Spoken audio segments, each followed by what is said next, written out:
Hello dear students, class 12th history में हमारा जो चैप्टर है उसका नाम है किसान ज़मींदार और राज्य। और हम आज टॉपिक पढ़ रहे हैं किसान ज़मींदार और राज्य के बारे में, जिसका नाम है ग्रामीण समुदाय, रूरल कम्युनिटी, एग्रेरियन कम्युनिटी इसको समझ सकते हैं, या विलेज कम्युनिटी इसको समझ सकते हैं हम। मुगल कालीन समाज में गाँव के जो समुदाय है उनके बारे में, उनकी विशेषताओं को हम समझेंगे। अभी तक हम पढ़ चुके हैं कि मुगल कालीन भारत में कृषि उत्पादन में किसानों की बहुत ज़्यादा भागीदारी थी। किसान फसलों को उगाते थे और बड़े पैमाने पर विभिन्न प्रकार की फसलें वो उगाने का कार्य करते थे, और जिससे राजस्व भी मुगल कालीन जो है दरबार को प्राप्त होता था। समाज में विभिन्न प्रकार के समूहों को अब हम पढ़ने वाले हैं, गांव के जो खेती करते थे, और देखेंगे कि उन समूहों के बीच के रिश्ते कैसे थे, उनके झगड़े कैसे थे। सीधे तौर पर हम बात करें तो किसान की मुगल काल में अपनी ज़मीन पर व्यक्तिगत मिल्कियत होती थी। व्यक्तिगत मिल्कियत का मतलब होता है वह अपनी ज़मीन का पूर्ण रूप से खुद ही किसान स्वामी होता था। लेकिन अगर हम बात करेंगे किसी भी किसान के मुगल काल में सामाजिक अस्तित्व की, सामाजिक अस्तित्व का मतलब होता है सोशल स्टेटस, यानी समाज में स्थान की। अगर मुगल कालीन भारत में हम किसी किसान के समाज में स्थान की बात करेंगे तो उसका समाज में स्थान, सामाजिक अस्तित्व निर्धारित होता था कि वह किस प्रकार से सामूहिक ग्रामीण समुदाय का हिस्सा है। यानी कोई भी किसान किसी ग्रामीण समुदाय का हिस्सा था, और गाँव के अंदर भी बहुत सारे समुदाय थे जो जाति आधारित भागों में बटे हुए थे। तो कुल मिलाकर के यहाँ पर सामाजिक अस्तित्व का हिस्सा होना बहुत ज़्यादा जरूरी था किसान के लिए, और वही चीज़ें उसको एक अच्छा स्थान समाज में दिलाती थी। मुगल कालीन ग्रामीण समुदाय के मुख्य रूप से 3 घटक बताए गए हैं, आप इस पॉइंट को नोट कर लीजिएगा। मुगल कालीन ग्रामीण समुदाय के 3 घटक थे। घटक का मतलब कंपोनेंट, या इनको आप समझ लीजिए यहाँ पर एक ये 3 मुख्य अंग है मुगल कालीन ग्रामीण समुदाय के। एक पहला था खेतीहर किसान, दूसरा था पंचायत, और तीसरा था गांव का मुखिया, जिसे मुकद्दम या मंडल कहा गया है। तो पूरे गांव के ग्रामीण समुदाय की पूरी जो व्यवस्था है वो खेतीहर किसान, पंचायत और गांव के मुखिया के इर्द गिर्द घूमती है। यही एक समुदाय है। अब इसके अंदर भी लोग कई जातियों में बटे होंगे, वो अलग अलग बातें उस तरह से डील की जाएंगी, उसमें पंचायत और गाँव का मुखिया भी रोल प्ले करेंगे। तो ये तो थोड़ा मैं इंट्रोडक्शन में जो यहाँ पर लिखा हुआ है उसको पढ़ा रहा हूँ। इसके बाद हम आगे शुरू करते हैं। मेन वाला जो टॉपिक यहाँ पर है उसका नाम यहाँ पर आप देख सकते हैं स्क्रीन पर, जाति और ग्रामीण माहौल लिखा होगा 2.1 यहाँ पर। अब हम इसमें क्या देखने वाले हैं, इसमें हम देखने वाले हैं कि मुगल काल जो कि जो भारत का, ये मध्यकालीन भारत का समय है, उस समय जो गांव थे उनमें किस प्रकार से जाति का, विशेष रूप से जाति का माहौल था, और किस प्रकार से किसान थे और किस किस जाति से वो किसान संबंधित थे, और क्या उनकी स्थिति थी समाज में, क्या उनका स्थान था। और हम ये भी देखेंगे गांव में माहौल किस तरीके का था, यानी व्यवहार किस प्रकार से विभिन्न जातियों के साथ होता था। ये इस टॉपिक के अंदर, विशेष रूप से 2.1 के अंदर आपको जानकारी देने की मैं एनसीईआरटी के चैप्टर के थ्रू कोशिश करूँगा। तो जाति और अन्य जाति जैसे भेदभावों की वजह से खेतीहर किसान कई तरह के समूहों में बटे हुए थे। देखिए, मुगल कालीन भारत के गांवों में किसान कई तरह के समूहों में बटे हुए थे। यानी जब हम सोचते हैं किसान है तो सिर्फ वो किसान नहीं, अगर सामाजिक स्थिति की बात करेंगे तो वो कई तरह के समूहों में बटे थे। ये समूह क्या है, इन समूहों को आप समझ लीजिए जातियां। यानी किसान कई तरह की जातियों से आते थे, कई प्रकार के वो समूह थे, और उसका कारण वही सीधे तौर पर वो है उनके, क्योंकि उनके साथ भेदभाव होता था, जातिगत भेदभाव होता था। ठीक है, तो जाति और अन्य जाति जैसे भेदभावों की वजह से, चूँकि भारतीय जो सामाजिक व्यवस्था में या हिंदू धर्म में ये माना जाता है कि जाति व्यवस्था है, तो उस जाति व्यवस्था में भेदभाव होता था। तो इस प्रकार से बहुत सारे किसान थे, कई तरह के समूहों में वो बटे हुए थे। यानी एकजुटता नहीं है, इसी एक ही गांव में कई जातियों के लोग थे, कई बार कुछ विशेष अलग धर्मों के लोग भी गांव में होते थे। ये है गांव का माहौल, ये है गांव की जाति व्यवस्था। लेकिन ये किसान थे। खेतों की जुताई करने वालों में एक बड़ी संख्या ऐसे लोगों की थी जो नीच समझे जाने वाले कामों में लगे हुए थे, या फिर खेतों में मजदूरी करते थे। तो अब मुगल कालीन खेतों में जो काम कर रहे हैं मजदूर, उनमें से एक बड़ी संख्या ऐसे लोगों की थी जिनको नीच समझे जाने वाले कार्य दिए जाते थे, या वो ऐसे काम करते थे, और फिर वो खेतों में मजदूरी भी करते थे। तो समझ लीजिए निम्न जाति के लोग मुगल कालीन गाँव में समुदाय का हिस्सा थे। वो खेती करते थे, लेकिन खेती करने में मुख्य कार्य उनका ये था कि दूसरे अमीर किसानों या समृद्ध किसानों, या विशेष रूप से जिनकी अपनी ज़मीनें होती थी, जिन किसानों, उन किसानों की ज़मीनों में मजदूरी करने का काम यही लोग, निम्न जाति कहे जाने वाले लोग करते थे, या फिर नीच जाति समझे जाने वाले काम को करते थे। मुगल कालीन ग्रामीण समुदाय में यह तथाकथित रूप से निम्न जाति के लोग। ठीक है, तो ये आप देखिए मुगल कालीन ग्रामीण जाति और ग्रामीण माहौल दिख रहा है, जहाँ पर गांव में बड़ी संख्या में निम्न जाति कहे जाने वाले लोग हैं जो नीच समझे जाने वाले कार्यों को करने में लगे थे, और वो खेतों में मजदूरी का काम भी करते थे। और खेतों में जब वो मजदूरी करते थे तो उनको थोड़ा अनाज दे दिया जाता था, कपड़े दे दिए जाते थे, और या वो थोड़ा बहुत ज़मीन उनको भी दे दी जाती थी जिसमें अपना पेट भरने लायक वो अनाज वगैरह उपजा सकें। तो ये स्थिति मुगल कालीन ग्रामीण समाज की है। अब दूसरी बात यहाँ पर आती है कि हमने देख लिया कि मुगल कालीन गाँव में सब कुछ अच्छा तो था नहीं, क्योंकि पहले टॉपिक में बताया फसलें खूब उगा रहे थे, रबी फसल, खरीफ फसल, तंबाकू की फसल। लेकिन यहाँ पर स्थिति ये भी है कि वहाँ पर कुछ ऐसे लोग भी हैं जिनका शोषण होता था। तो मुगल कालीन भारत में खेती लायक ज़मीन की कमी नहीं थी। अगर आप मुगल कालीन भारत की बात करोगे तो 1526 में बाबर भारत में आया था। 1526 से लेकर के अगर आप लगभग औरंगजेब की मृत्यु तक 1707 तक का डेट को देखें तो मुगल काल एक तरह से समृद्ध काल हम कह सकते हैं। तो यहाँ पर उस समय भारत की लगभग जनसंख्या 15 करोड़ से ज़्यादा नहीं हो सकती या न थी, ये आंकड़े हैं, क्योंकि 1947 में भारत की आज़ादी के समय भारत की जनसंख्या लगभग 30 करोड़ थी। तो 1900 ये जो हम 1500 अगर हम 16वीं सदी की बात करें तो तब लगभग 14-15 करोड़ जनसंख्या रही होगी। लेकिन जोग्राफिकली यानी भारत का क्षेत्रफल उस समय काफ़ी ज़्यादा था, जितना आज है बल्कि उससे ही ज़्यादा था। यानी खेती लायक ज़मीन की कोई कमी मुगल कालीन भारत में थी नहीं। बस आपको पेड़ काटने थे और पेड़ काटने के बाद आपको लोग चाहिए जो खेती कर सकें। लेकिन फिर भी क्या हुआ, इन लोगों से खेती कराई जा सकती थी, लेकिन फिर भी कुछ जाति के लोगों को सिर्फ नीच समझे जाने वाले काम ही दिए जाते थे। इस तरह वो गरीब रहने के लिए मजबूर थे। जनगणना होती नहीं थी, पर तो थोड़े बहुत आंकड़े हैं, तथ्य हैं, उससे पता चलता है कि गांव की आबादी का बहुत बड़ा हिस्सा ऐसे ही निम्न जाति कहे जाने वाले समूहों का था। ध्यान दीजिएगा, मुगल कालीन भारत में जमीन बड़े पैमाने पर उपलब्ध थी। करना सिर्फ ये था कि लोगों की कमी होती थी, मजदूरों की कमी होती थी कि लोगों को काम पे लगाया जाए, वो जंगल काटे, पेड़ काटें और खेती योग्य जमीन का विस्तार करें ताकि अनाज का उत्पादन हो, मुगल दरबार को टैक्स की प्राप्ति हो, समाज में समृद्धि आए। लेकिन फिर भी कुछ वर्गों को भारतीय ग्रामीण समुदाय में सिर्फ नीच समझे जाने वाले कार्य ही दिए गए। उनको खेती में बड़े पैमाने पर मजदूर के रूप में ही इस्तेमाल किया गया। इसलिए वो नीच समझे जाने वाले लोग हमेशा गरीब रहने के लिए मजबूर थे। चूँकि जनगणना उस समय की होती नहीं थी, आंकड़े तो बहुत थोड़े और तथ्य हैं विद्वानों के पास, इसलिए गाँव की आबादी का बड़ा हिस्सा ऐसे ही निम्न जाति कहे जाने वाले समूहों का मुगल काल में हिस्सा था। बार बार नोट कर रहा हूँ कि निम्न जाति के लोगों का एक बहुत बड़ा हिस्सा मुगल कालीन ग्रामीण समुदाय का हिस्सा था, और यही वहाँ का जाति का माहौल है, यही वहाँ का ग्रामीण माहौल है। इन निम्न जाति कहे जाने वाले लोगों जो नीच कार्यों में संलग्न होते थे, उनके पास संसाधन सबसे कम होते थे और यह जाति व्यवस्था की पाबंदियों से बंधे थे। आप लोग कहेंगे कि ये लोग खेतों में मजदूरी क्यों करते थे, तो उसका कारण यहाँ पर दिया गया है कि ये जाति व्यवस्था के बंधनों से बंधे हुए थे।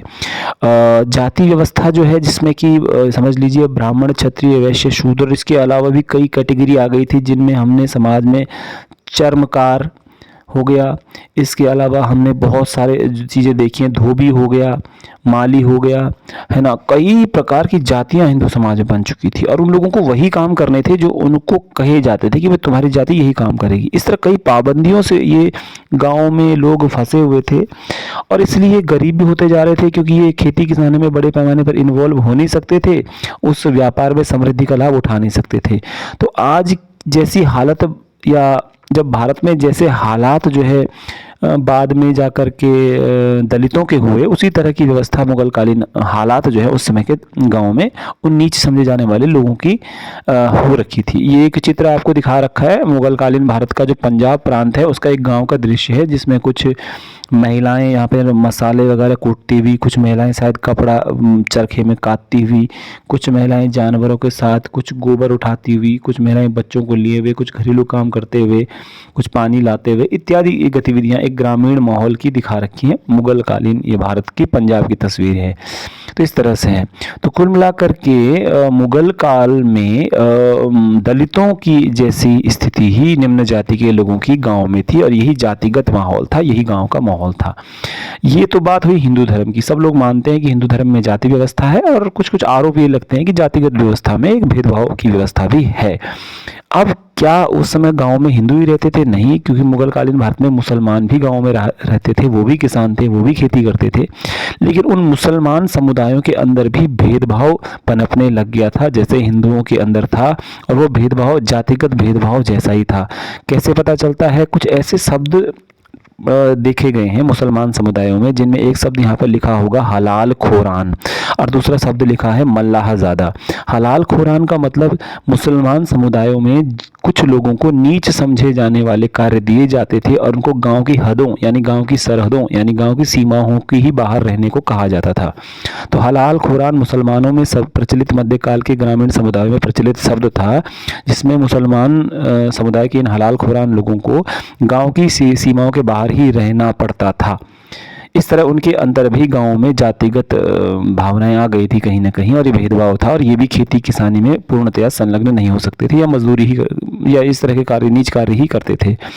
बिहार में मल्लाहज़ादाओं, मल्लाह का मतलब होता है नाविक, तो मल्लाहज़ादा मतलब नाविकों का पुत्र, नाव चलाने वाले का बेटा। तो बिहार में मल्लाहज़ादाओं के पुत्र की तुलना दासों से की जा सकती है। आप समझ सकते हो बिहार में गाँव में जातिगत, देखिए हम गाँव ग्रामीण समुदाय की बात कर रहे हैं ना काल के, तो मुगल काल के गांवों की स्थिति क्या है? मुगल काल में जाति के बंधन बहुत कठोर हैं। यहाँ पर हिंदुओं में तो हैं गांव में, उनको न ज़मीनें मिल रही हैं, उनको मजदूरी करनी पड़ रही है, उनको निम्न जाति या निम्न कहे जाने वाले नीच समझे जाने वाले कार्य दिए जा रहे हैं, वो गरीब भी हैं, उनके पास संसाधन भी नहीं है। भारत के आधुनिक भारत के दलितों जैसी स्थिति उनकी थी। मुसलमानों में भी हलाल खोरानों की स्थिति बुरी थी, मुसलमान समुदाय में भी भेदभाव थे। मुसलमान गांव की हदों के बाहर रहते थे हलाल खुरान समुदाय, और मल्लाहज़ादाओं की तुलना तो आज बाद में दासों से की जा सकती है। मल्लाहज़ादाओं की जो की स्थिति दासों की स्थिति जैसी थी। तो ये है मुगल कालीन भारत के ग्रामीण समुदाय में जातिगत व्यवस्था, और मुसलमानों में भी हिंदुओं में भी, और एक ग्रामीण माहौल। लेकिन अब आगे लिखते हैं कि इसमें और क्या चीज़ें हैं। यहाँ पर एक एनसीईआरटी की स्टेटमेंट है, समाज के निचले तबकों में जाति, गरीबी और सामाजिक हैसियत के बीच सीधा रिश्ता था। ध्यान दीजिएगा इस स्टेटमेंट पे, यहाँ पे लिखा है समाज के निचले तबकों में। निचला जो तबका है समाज का, निचला मतलब जो बॉटम पे है। बॉटम पे कौन है? जिसमें हिंदू धर्म के अनुसार जो लोग ऐसी बातें करते हैं कि हिंदू धर्म में शूद्र हैं या जो निम्न जाति कहे जाने वाले लोग हैं, तो ये निचला तबका मान लिया इन्होंने, ठीक है। तो निचले तबकों में जाति, गरीबी और सामाजिक हैसियत के बीच सीधा रिश्ता था। यानी कि जो निम्न जाति का होगा तथाकथित रूप से, वह गरीब भी होगा और उसकी सामाजिक हैसियत भी कम होगी। बिल्कुल सही बात है। भारत में जाति व्यवस्था में जो जिनको कहा जाता है कि शूद्र कहते हैं, वो गरीब भी हैं अधिकतर, और वो सामाजिक हैसियत भी उनकी अच्छी नहीं होती, आर्थिक हैसियत भी नहीं होती, और जाति ये है। लेकिन उच्च वर्ग का व्यक्ति हो सकता है उसका अगर गरीब हो लेकिन उसकी जाति उच्च हो, लेकिन सामाजिक हैसियत कहीं ना कहीं उसकी कभी कभी नीचे नहीं होती है, क्योंकि समाज में है भाई उच्च जाति का ऐसा माना जाता है। लेकिन बीच के समूहों में ऐसा नहीं था। बीच के समूहों में जाति अगर ठीक ठाक है तो उस गरीब भी नहीं होगा, सामाजिक हैसियत भी ठीक होगी, सब कुछ ठीक ठाक होगा। ऐसा उनके बीच में ऐसा कॉम्बिनेशन नहीं था। बात करते हैं 17वीं सदी की। अब आ रहा है मुगल कालीन ग्रामीण समुदाय का एक और हिस्सा। अभी तक तो मुगल कालीन ग्रामीण समुदाय के निचला हिस्सा, निम्न जाति समझे जाने वाले लोगों की हमने बात की, जिनमें हिंदू धर्म और इस्लाम धर्म में मुख्य दो बिंदुओं की हमने बात की। अब मध्यम वर्गीय हिस्से की बात करते हैं। 17वीं सदी में मारवाड़ में लिखी गई किताब राजपूतों की चर्चा किसानों के रूप में करती है। मारवाड़ जो है भारत के राजस्थान राज्य में है, क्षेत्र है। मारवाड़ में एक किताब लिखी गई कि जो है एक किताब लिखी गई जिसमें राजपूतों की चर्चा किसानों के रूप में की गई। यानी राजपूत समुदाय भी खेती करता था। जो आज हम राजपूत जिनको कहते हैं, जो शासक हैं, जो अपने आप को दावा करते हैं कि वो शासन करने के लिए पैदा हुए हैं, तो राजपूतों की चर्चा किसानों के रूप में की गई थी, जो कि समृद्ध किसान थे या मध्यम वर्ग के किसान थे, है ना। जाट भी किसान थे इस किताब के मुताबिक जो मारवाड़ में लिखी गई। लेकिन जाति व्यवस्था में राजपूतों के मुकाबले में जाटों की स्थिति नीची बताई गई है। उनकी जगह जाति व्यवस्था में जाटों की स्थिति राजपूतों के मुकाबले नीची थी। तो जाट समुदाय, राजपूत समुदाय भी मुगल कालीन ग्रामीण समुदाय का हिस्सा थे। वो खेती करते थे और गांव में वो समृद्ध थे और वो दोनों की किसानी करते थे। ऐसा मारवाड़ में लिखी गई किताब से पता चलता है। अगर बात करेंगे 17वीं सदी की, 17वीं सदी के में राजपूत होने का दावा वृंदावन उत्तर प्रदेश के इलाके में गौरव समुदाय ने भी किया था।